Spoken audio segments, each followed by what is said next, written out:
welcome to another installment of the Fragments of Silicon Reviews. Three reviews up this week. The first of which is a game called Guard Duty. Kind of a generic name there.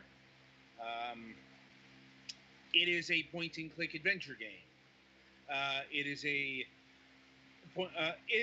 a point-and-click adventure game that's going for the classic stylings, though through a modern lens. That is to say, there's not a lot of frustration features here. There's no dying. I almost thought it was a Sierra game, except when I tried to use the rope on the window to get out of his bedroom in the morning. I didn't fall to my death. Instead he voluntarily by himself tied the rope to the bed first. They're evolving. Yes.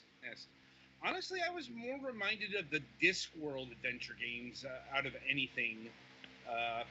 At least with portions of this game. So, straight up, and this isn't a spoiler because, it starts out with not the medieval, ye old medieval times that a lot of adventure games go for, but a cyberpunk aesthetic and world. Yeah, we just showed on Stream the World being split in twain. Yeah. And yeah, you will be doing more in the cyberpunk world as the game progresses. It even says on the front page, there are two protagonists here. There is Tonbert, the guard of the kingdom of Wrinklewood, and then there's Agent Starborn, the agent of the future, let's say. And obviously these are connected, and it's connected in the way you think. Like, the cyberpunk future is the, distant future. I got to admit, that is a unique conceit. Having the Middle Ages and the cyberpunk, timeline is certainly unique. Though I can't say it actually does anything interesting with the links. But that kind of veers into spoilers. Yeah, I didn't get super far, but they didn't seem to be doing a whole lot with it aside from some interesting similarities. It's like I can't really talk about it, but it's not done in the way you'd think. It's okay. Yeah. It isn't one of those where, you are playing as two protagonists, simultaneously or, side by side, something like that. And, where you do one thing here, it affects another timeline. It's not that sophisticated. I think that kind of gameplay was well beyond the scope of what the developer could provide. That's not a bad thing. I'm just saying things are much more linear in terms of play progression here until about the end. But once again, I can't really talk about that due to spoilers. Anyway, this game is done in the adventure game. I'm trying to remember what the D stands for. The AGD engine. We featured a number of games that have been developed in this engine, mostly by Wadgetai, up until very recently. I think Unavowed was done in Unity. But, it's another game developed in that engine, which is why it's so low res. I think it's, clocking in at 320 by 240? Something like that. Yeah. Yeah. And I mean, that's native resolution. It's like... Yeah, the options it has are, full screen stretch to monitor. It has a launching utility thing that you can do before you load the game that changes how it loads, but it has, stretch to screen and, nearest even multiplier size. Right. Yeah, it's got a lot of resolution options, but they're not going to do much. quite honestly. Uh, and that's kind of how the resolution options works in the engine itself. By the way, it's one of those things to preserve the classic aspect ratio of what Sierra games ran in the 90s and such. A noble effort indeed, but it is increasingly it's a very, very dated resolution. Hence the need to have all these stretching options, because they haven't made a screen display for that in decades. I mean, it looks fine though, and you can. Yeah, it looks fine. You can do it windowed. It doesn't suffer at all from being windowed, except for that sometimes it's a little bit junky if you make something else the focus window and then go back to it during a screen transition or something. Yeah. Mm-hmm. Yeah.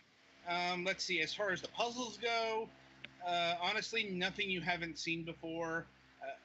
Really, that kind of describes this game outside of its, merging of settings. It's a lot of, you've seen this done before. Mm-hmm. Albeit, I'd say it's actually on the simple side in terms of puzzles. Yeah. Yeah, there doesn't seem to be much in the way of combining puzzles that are super complicated in any kind of way. I mean, that's got its good and bad sides. On the good side, you're really not going to get stuck. Like, there's no, there's no threadbare logic puzzles. On the other hand, it's not going to give you much challenge. Maybe about two of them might throw you off at first, but you'll figure it out.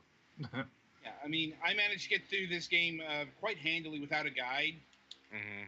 Like, there's usually a fairly limited array of options of what you can do, and when you wiggle your dagger cursor over stuff, it's pretty clearly delineates what's interactable and what isn't. Yeah. I mean, it doesn't go full modern and give you all the waypoints on screen, but it does well enough. Like, and once again, like, there's no death, there's no, there's none of the classic adventure game cheapness. Like, I think the genre has been very keen to leave that shit back in the 90s where it belongs. Mm-hmm. Like, anyway, let's see.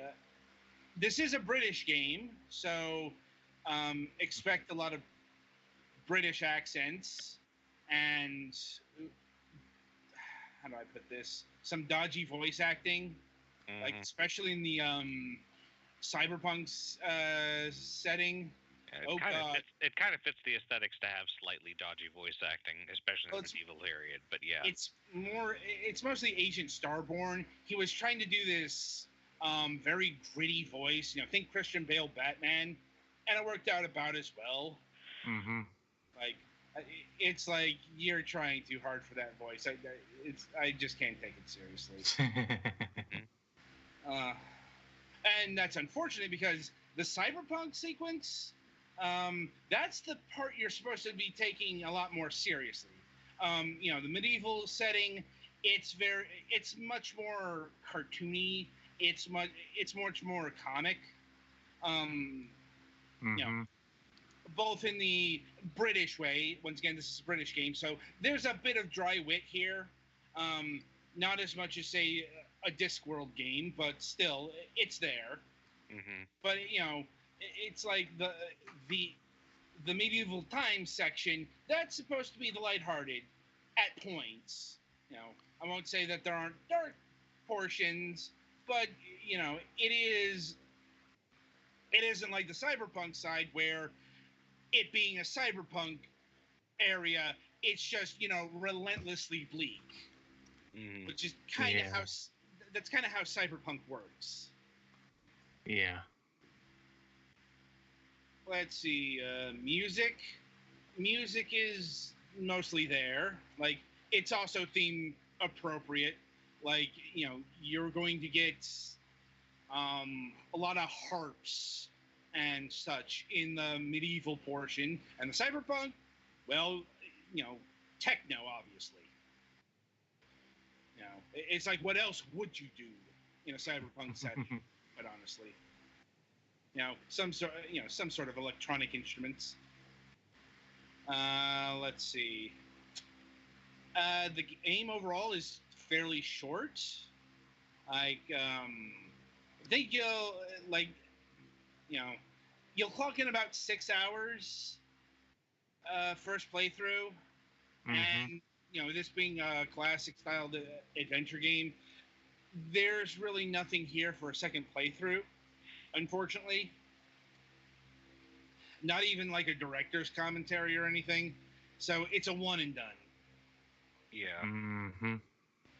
Uh, Unless you like missed some interaction that you really want to go back and see the lines for, but the lines are usually not brilliant. Like, it's not like you're going to be missing out on some kind of life-changing joke if you didn't talk to the clerk or something. Anyway, pricing. This game is clocking in at $10. And there is a DLC option for the official soundtrack at $4. Let's see. Do I think this is worth $10? That's a bit pricey for what's on display here. Like, maybe I'd say wait for a sale. Like, I probably would. Like, this is the kind of game I would have paid $5 for. I mean, I know I would have paid a lot more for this kind of game back in the day. The thing is, we're not back in the day anymore. Now, there are a lot of like super really good adventure games nowadays. This one is pretty good, but I mean, production value wise and stuff, it's not quite. Yeah, it's like, I mean, granted, I don't think the developer spent like 7 years on this, like the previously reviewed Mage's Initiation, but it's also, you know, it's definitely within the scope of a small developer, you know, for good and for ill. Let's see, as far as the DLC goes, I didn't think the soundtrack was good enough to warrant a separate purchase, and no, there's no bundle option. Like, so yeah, overall, kind of wait for a sale. You know, this is an okay adventure game, but it's like it's not really doing anything particularly interesting to, you know, to warrant an immediate purchase. You know, it's unfortunate to say, but you know, some games are just so okay they're average. I mean, it's worth checking out, I think, but like, I wouldn't blame you for waiting for a sale. Yeah. Well, I guess that'll about do it for Guard Duty. Be sure to tune in after the break, as Petty Fan will be reviewing Puyo Puyo Champions, or make sure that's the right name. Yeah, it's Puyo Puyo Champions because it's got two names. It's also Puyo Puyo Esports in Japan. Like, that sure is a name.